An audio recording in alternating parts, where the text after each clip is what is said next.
Fala galera que acompanha o canal do YouTube do Anderson Batista, sejam muito bem-vindos. Vamos destacar hoje a situação do Santa Cruz. Complicada essa reta final de Série C do Campeonato Brasileiro. Santa Cruz que tem 4 jogos a serem realizados, 2 em casa, 2 longe de casa. O número de vitórias do Santa Cruz atrapalha nos critérios de desempate para uma possível classificação num futuro próximo.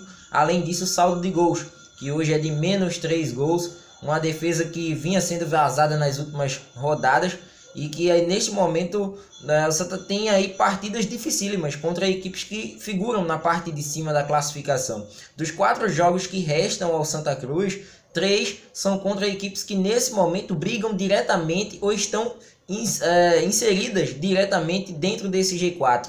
O caso aí do Náutico, o jogo do Imperatriz, que é o próximo inclusive do Santa Cruz, e o jogo do Confiança, que acontece em Aracaju, com exceção apenas o Globo que briga na parte de baixo. É um jogo, inclusive, que tem a sua devida importância, caso tudo dê errado até o fim. E isso a gente vai explicar a partir de agora. E antes de mais nada, eu sempre convido o torcedor a estar conosco no canal do YouTube. Se inscreva aqui no canal do Anderson Batista. Clique aí no sino das notificações e dê aí o like nos nossos vídeos, Muita gente ia acompanhando o canal do Anderson Batista através de vídeos recomendados por conta dos likes que vocês acabam dando aí em nossos vídeos. Muito importante, agradecer aí a participação do torcedor através dos comentários, esse feedback que vem sendo dado. Então vamos seguindo, vamos em frente, trazendo sempre os detalhes do futebol pernambucano. Também algumas notícias do futebol brasileiro, o desenrolar dos clubes em outras regiões. A gente vai sempre destacando e trazendo aqui os principais comentários aqui no nosso canal.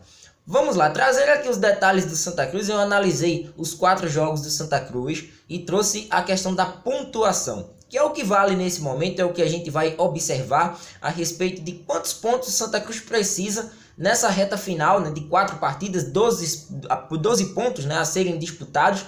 Quantos pontos o Santa Cruz precisa para uma classificação, digamos que tranquila, já que esse percurso não será tranquilo. Santa Cruz vai ter aí pela frente equipes difíceis, como dito anteriormente, e claro, toda essa pressão, seu principal artilheiro com possibilidade de passar aí 3 ou até mesmo 4 semanas afastado das atividades, desfalques por conta de jogadores que estão entregues ao departamento médico, suspensões, como é o caso do próprio volante Charles para a próxima partida.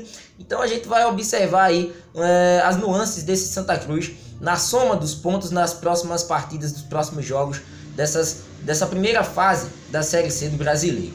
Vamos lá, trazendo aqui um Santa Cruz que some 8 pontos, a gente fez aí nessa média de pontos, analisando também os confrontos que o Santa Cruz tem pela frente. Caso o Santa daqui para frente, dos 12 que lhe restam, some 8 pontos, no caso aí 2 vitórias e 2 empates, o Santa Cruz não podendo perder para nenhum desses adversários que lhe restam, Imperatriz, Confiança, Globo e Náutico, necessariamente nessa ordem. O Santa Cruz ele tem aí a possibilidade de alcançar 4 equipes. O Náutico, que é o vice-líder com 24 pontos. O Santa Cruz com essa pontuação, hoje o Santa tem 18 pontos. Somando mais 8 vai a 26. E mesmo assim não alcançaria o atual líder do grupo, Sampaio Corrêa, com 27. Então o Santa já não alcançaria com 8 pontos a equipe maranhense. Por isso ela não está no rol dessas equipes. Náutico tem 24 pontos, 7 vitórias e 4 gols de saldo. A equipe do Confiança tem o mesmo número de pontos e o mesmo número de vitórias, 24 pontos, 7 vitórias, só que 1 gol a menos de saldo. E a equipe do Ferroviário na 4ª colocação com 23 pontos, 7 vitórias e 4 gols de saldo. Então, analisando esse cenário, Santa com 26 pontos, é como se a rodada, todos os outros jogos das equipes concorrentes, eles estagnassem. Se Náutico, Confiança vencem pelo menos uma partida, o Santa Cruz ele já fica na berlinda, porque com 26 essas equipes atingem a pontuação do Sampaio Corrêa. Ela já tem 24. Náutico com mais uma vitória chega a 27, Confiança também chega a 27 e tem partidas suscetíveis para isso. O Confiança, por exemplo, pega o 13 jogando em casa após o jogo contra o Santa Cruz. Então tem possibilidade de vencer. E a equipe do Ferroviário também tem jogos suscetíveis. né? Como é o caso de enfrentar o próprio 13, mesmo jogando fora de casa. Nessa rodada que vem agora, o Ferroviário enfrenta o ABC, jogando na Arena Castelão. Então tem possibilidades de, quem sabe, já chegar a uma pontuação máxima. Então a gente percebe que 8 pontos para o Santa Cruz já fica meio que complicado, é pouco, não é necessário para uma classificação segura, uma classificação consistente nessa reta final, uma arrancada, né, um sprint final para, quem sabe, chegar a uma das 4 vagas. Observando o Santa Cruz com 9 pontos, né, o Santa Cruz chegando aos 27 pontos, mesmo assim ele não atingiria o Sampaio Corrêa.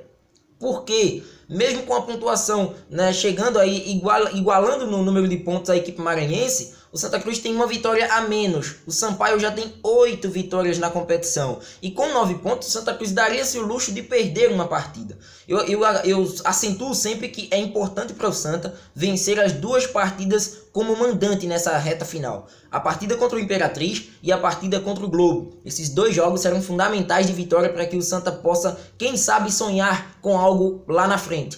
Os 2 jogos longe de casa, né, no caso Confiança e Náutico, Náutico fazendo aí um clássico na última rodada, aí a gente percebe que o Santa vai ter que buscar alguns pontos, né? E é justamente nesse cenário de 9 pontos, até no próprio cenário também de 8 pontos, a gente destacava a importância do Santa Cruz buscar pontos fora de casa. Nesse de 9 pontos também, né? Dá-se ao luxo de perder pelo menos uma fora de casa, mas vai ter que ganhar outra. Vai ter que ganhar ou do Náutico ou do Confiança, mas a base é fazer os 6 pontos, 100% de aproveitamento dentro de casa nessa reta final. Com 27 pontos, o cenário continua o mesmo. O Santa Cruz ele não chega no Sampaio, mas tem aí a possibilidade de, quem sabe, chegar no Náutico. O Náutico só pode vencer uma partida. Se o Náutico vence uma partida, aí já complica por Santa, porque ele já chega a 8 vitórias.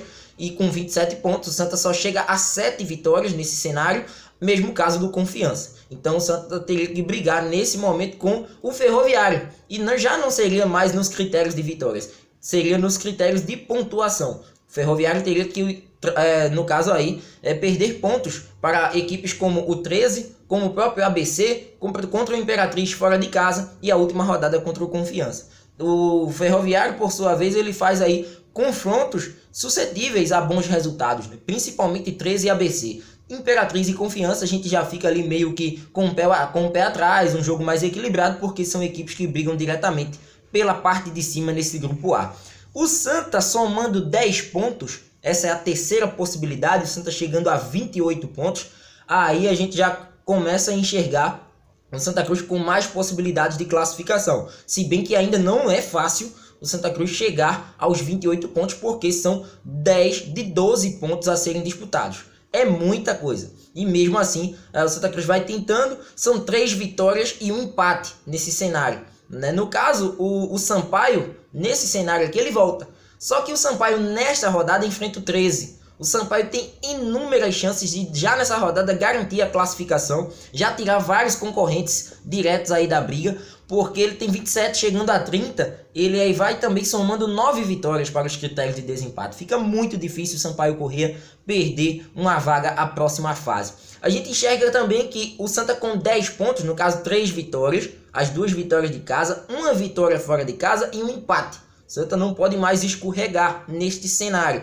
No caso, a gente enxerga que o Náutico poderia vencer mais uma partida, o Confiança também poderia vencer mais uma partida, e a equipe do Ferroviário também chegaria a 26, agora só vencendo uma partida. E nesse caso, ainda nos critérios de desempate é ruim, porque a gente sabe que o Santa não chega a 8 vitórias, o Santa só chega a 7 vitórias. E com 28 pontos, a possibilidade de um 4º lugar, ela existe, mesmo que ainda remota. É algo complicado, porque essas equipes têm confrontos que podem ser suscetíveis a um bom resultado, né? A gente já citou aqui jogos do Confiança, a gente já citou aqui o próprio Náutico, que na próxima rodada enfrenta a equipe do Globo, né? Jogando fora de casa, tudo bem, lá em Ceará-Mirim, mas é um jogo que o Náutico pode muito bem, quem sabe, chegar a uma classificação, né? Já adiantando aí para 8 vitórias e 27 pontos. Então, dificilmente esse cenário desses primeiros colocados aí, né, ele tem aí uma alteração mais brusca. Santa Cruz vai ter que lutar com unhas e dentes para, quem sabe, aí somar essa última possibilidade que foi colocada aqui na minha lista com 12 pontos. Vencer as 4 partidas. Até então tinha-se uma ideia de que o Santa tinha que fazer 11 pontos em 15. Né? Acabou escorregando contra o ABC e agora está tentando 10 de 12. Onde, na minha visão, até pelos confrontos que os concorrentes diretos eles possuem, fica difícil do Santa Cruz chegar a essa vaga. Então, o mais difícil aqui, claro, é o 100% de aproveitamento, mas o 100% de aproveitamento é que dá a possibilidade de Santa Cruz chegar a uns 30 pontos, e 30 pontos onde o Náutico pode também chegar a 30 pontos, mas aí já aumenta o coeficiente de pontos dessas equipes, e também Ferroviário. Ferroviário que tem confrontos difíceis, vem de derrotas, né? Vem de troca de treinador. Então tudo isso faz com que o leque de possibilidades do Santa, né? O leque de chances do Santa Cruz chegar ao G4, ele só aumente com 12 pontos. Com 10, a gente ainda vai apelar para um quarto lugar. Com 12, o Santa Cruz pode aí, tem plenas e totais condições de terminar aí, quem sabe, numa terceira colocação. É uma missão duríssima, porque, como ressaltado anteriormente, Santa Cruz tem equipes que ele vai enfrentar. Exemplo, na próxima rodada o Santa enfrenta o melhor ataque da Série C, que é a equipe do Imperatriz com 23 gols marcados. Então daí a gente já tira. Tudo bem que a defesa do Imperatriz é vazada, tomou 19 gols, mas fez 23. Na próxima rodada, depois do Imperatriz, tem um Confiança. Confiança jogando no Batistão é muito forte. É uma equipe que conseguiu sua recuperação nessas partidas. Depois tem um jogo contra o Globo, que esse é fundamental e até mesmo para um receio que o torcedor tem dessa questão do rebaixamento, e daqui a pouco a gente explica por quê. E no caso do Náutico, que é um clássico, né, aí vai ter que buscar mesmo, atuando nos aflitos, né, vai ter que buscar essa vitória diante da equipe alvirrubra.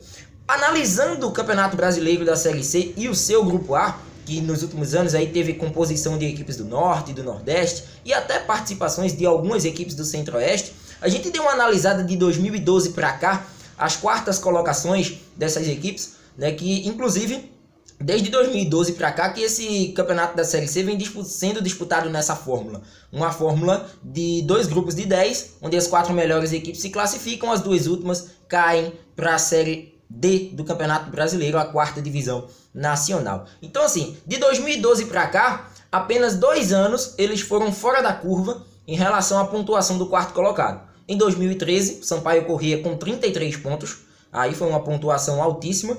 E em 2015, o Confiança com 31 pontos. Por que esses 2 anos eles foram fora da curva? Porque lanternas ou líderes tiveram mais ênfase em número de pontos. O que é esse danado da ênfase desse número de pontos? Exemplo, os lanternas eles tiveram um coeficiente muito baixo de pontos. Um exemplo aqui do Baraunas, à época em 2013, com 13 pontos na lanterna, na vice-lanterna, né? Tivemos o Lanterna Rio Branco com 6 pontos. Então a gente percebe que foi uma pontuação muito baixa. Em contrapartida, tinha um líder que tinha muitos pontos, ou até mesmo um equilíbrio lá na parte de cima. Em 2015, a gente percebeu que a liderança do Fortaleza com 36 pontos, à época, né, do Confiança, quarto colocado com 31, deu-se porque o Icasa foi o 10º colocado com 7 pontos. Então, para você ter um coeficiente desse fora da curva, é porque essas equipes elas somaram pontos, e além dessa soma de pontos, ela foi muito baixa em cima ou foi muito alta embaixo. E isso deu com que a equipe do Santa, a equipe do Sampaio Corrêa em 2013 e do Confiança em 2015 fossem fora da curva em relação aos demais anos. 2012, Paysandu, quarto colocado, 24 pontos. 2014, Paysandu novamente, 26 pontos em quarto. Em o quarto, 2016, o Asa com 26. Em 2017, o Confiança, quarto com 25. Teve aquela briga naquele ano com o Salgueiro. 2018, Botafogo da Paraíba com 26. Ou seja, com 27 pontos, a gente poderia colocar nesse ano uma equipe classificada. A gente enxerga que o cenário de 27 pontos para o Santa é aquele somando mais 9, 3 vitórias. Não dá. A gente está percebendo que nesse ano vai se exigir um pouquinho mais. Por quê? Porque lá embaixo tem equipes que somaram poucos pontos. Globo, 13 e ABC. Então não vai se exigir tanto, 30, 32 pontos. Mas 28, 29 vai ser um coeficiente para que o Santa Cruz possa, quem sabe, buscar. Se bem que 29 Santa não chega, né? Porque é uma soma de 11 pontos em cima do que ele já tem e não vai dar, né? É uma soma ruim. E para aqueles torcedores que ainda estão receosos em relação ao rebaixamento, eu puxei aqui alguns dados, porque 2012, Salgueiro foi rebaixado com 20 pontos, em 9º lugar. 2014, 13, 9º com 19. 2016, América de Natal, 9º colocado com 20. 2017, Motoclube, 9º com 20. E 2018, Juazeirense, em 9º com 19. Então, Santa tem 18. Mais uma vitória e é por isso que eu ressalto o jogo contra o Globo como fundamental. Vencendo o Globo, Santa Cruz se garante na Série C do ano que vem. Risca esse livro tira esse risco aí do rebaixamento, né? Risca da lista e agora vai tentar aí, quem sabe, uma classificação duríssima daqui para frente, porque o Santa vai ter muito trabalho, porque são equipes que, em sua maioria, de seus confrontos, são equipes que estão na parte de cima da classificação. Então é isso, espero que tenham gostado, se inscrevam no nosso canal, ativando o sino das notificações e dando like nos nossos vídeos. Forte abraço a todos, retorno a qualquer momento com mais um destaque aqui no canal do YouTube do Anderson Batista. Até lá!